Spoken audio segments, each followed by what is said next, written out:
क्या आपने कभी 36 घंटे में किसी रेलवे स्टेशन के किसी प्लेटफॉर्म को बनते देखा है? क्या आप कल्पना कर सकते हैं कि जिस देश में एक एक प्लेटफॉर्म की मंजूरी में सालों साल लग जाते हैं, वहां सिर्फ 36 घंटे में रेल ट्रैक को हटाकर प्लेटफॉर्म की चौड़ाई बढ़ाई जा सकती है। भारतीय रेलवे के सेंट्रल रेलवे ने एक ऐसा कारनामा किया है जिसके बारे में पहले तो सोचा भी नहीं जा सकता था, लेकिन अब ये सच हो रहा है। द ड्राफ्ट में आज हम आपको भारतीय रेलवे में प्लेटफॉर्म बनाने के रेडीमेड तरीके को दिखाने वाले हैं। वो तरीका जो भारत में संभवतः पहली बार उपयोग में लाया गया है। लेकिन उससे पहले फटाफट और खटाखट तरीके से चैनल को सब्सक्राइब कर लीजिए। हमारा वीडियो अच्छा लगा तो खटाखट लाइक, शेयर और कमेंट कीजिए। आज जो वीडियो हम आपको दिखा रहे हैं ये मुंबई के CSMT और ठाणे रेलवे स्टेशन का है। वो ठाणे जो देश के सबसे तेजी से उभरते हुए शहरों में से एक है और इकोनॉमिक एक्टिविटी में देश के डायमंड सिटी सूरत के बराबर है। दरअसल मुंबई में रेलवे के 4 बड़े कॉरिडोर हैं: main line, harbour line, trans harbour line और उड़न लाइन। इन रूट्स पर हर दिन 1800 से ज्यादा लोकल ट्रेनें चलती हैं, जिसमें करीब 30 लाख से अधिक यात्री हर दिन सफर करते हैं। 30 लाख यानी फिनलैंड जैसे देश की आधी आबादी से ज्यादा। इसे ऐसे समझिए कि भारत में कुल 4000 शहर हैं और सिर्फ 40 शहर ऐसे हैं जहां की आबादी 30 लाख से ज्यादा है, यानी इतनी बड़ी आबादी इस रूट पर हर दिन सफर करती है। मुंबई में रेलवे के इस रूट वाले प्लेटफॉर्म पर इतनी भीड़ होती है कि कई बार लोग रेलवे ट्रैक पर गिर जाते हैं। कई लोगों की जान चली जाती है। इसे सबसे ज्यादा भीड़ भाड़ वाला रूट कहा जाता है। इससे निपटने के लिए रेलवे ने इन रूट्स के प्लेटफॉर्म को चौड़ा करने की प्लानिंग की, लेकिन समस्या ये थी कि प्लेटफॉर्म के चौड़ीकरण के लिए ट्रेन को रोकना होता और काम लंबा चलता, जिससे लाखों लोगों को हर दिन परेशानी होती। ज्यादा दिनों तक इस रूट को डिस्टर्ब नहीं किया जा सकता है। फिर सवाल उठा कि ये होगा कैसे। काफी प्लानिंग के बाद रेलवे ने प्लेटफॉर्म के चौड़ीकरण का रेडीमेड फॉर्मूला निकाला। पहले फॉर्मूले में ये तय किया गया कि कम से कम समय के लिए ट्रेन पर ब्रेक लगे, यानी इस रूट की कम से कम ट्रेनों को कैंसिल किया जाए।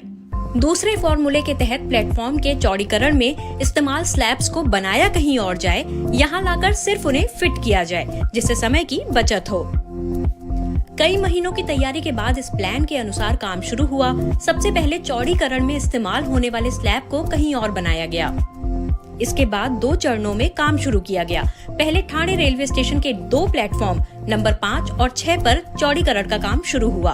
फिर मुंबई के CSMT प्लेटफॉर्म नंबर 10 और 11 पर चौड़ीकरण का काम शुरू किया गया। ठाणे रेलवे स्टेशन पर 30 मई की रात को काम शुरू हुआ और 63 घंटे का टारगेट सेट किया गया, जबकि CSMT रेलवे स्टेशन पर 31 मई की रात को काम शुरू हुआ और सिर्फ 36 घंटे में काम खत्म करने का टारगेट सेट हुआ। ठाणे रेलवे स्टेशन के प्लेटफॉर्म नंबर 5 और 6 पर 63 घंटों के लिए और मुंबई के CSMT प्लेटफॉर्म नंबर 10 और 11 पर ट्रेन की आवाजाही पर रोक लगा दी गई। इसके बाद काम शुरू हुआ और सबसे पहले प्लेटफॉर्म पर JCB मशीन की मदद से ट्रैक को शिफ्ट किया गया।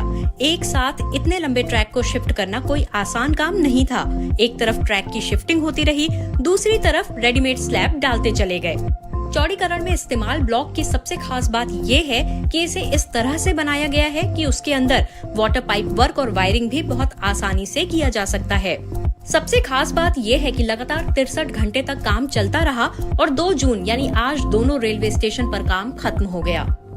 आमतौर पर ऐसे काम को पूरा करने में 6 महीने लगते हैं। सेंट्रल रेलवे समय पर काम पूरा करने के लिए प्री कास्ट ब्लॉक के साथ मॉड्यूलर प्लेटफॉर्म निर्माण तकनीक का उपयोग कर रहा है, जो संभवतः भारतीय रेलवे के लिए पहली बार हुआ। वैसे 2014 के बाद भारत में इंफ्रास्ट्रक्चर के काम में स्पीड बढ़ी है। सड़क, मेट्रो, एयरपोर्ट और रेलवे ने इसके कई उदाहरण पेश किए हैं। 2023 में उत्तर प्रदेश में गाजियाबाद अलीगढ़ एक्सप्रेसवे पर 100 घंटे में 100 किलोमीटर सड़क बनाने का काम हुआ था। 100 घंटे में बनी 112 किलोमीटर की सड़क एक विश्व रिकॉर्ड है। इसी तरह से Uttar Pradesh metro rail corporation ने 2021 में दावा किया था कि मात्र 36 घंटे में ताज पूर्वी मेट्रो स्टेशन की छत तैयार कर ली गई थी। द ड्राफ्ट के इस शॉर्ट वीडियो के जरिए हमने आपको ये समझाने की कोशिश की है कि कैसे इंफ्रास्ट्रक्चर के मामले में भारत बड़े स्केल और तेज स्पीड के जरिए काम कर रहा है। हमारा ये वीडियो आपको कैसा लगा हमें जरूर बताइए। चैनल को सब्सक्राइब कीजिए, शेयर कीजिए, परिवार और दोस्तों को भी शेयर करने के लिए कहिए। और आप हमें आर्थिक मदद भी कर सकते हैं सुपर थैंक्स खरीद कर या फिर UPI के जरिए। ये मदद संभव है।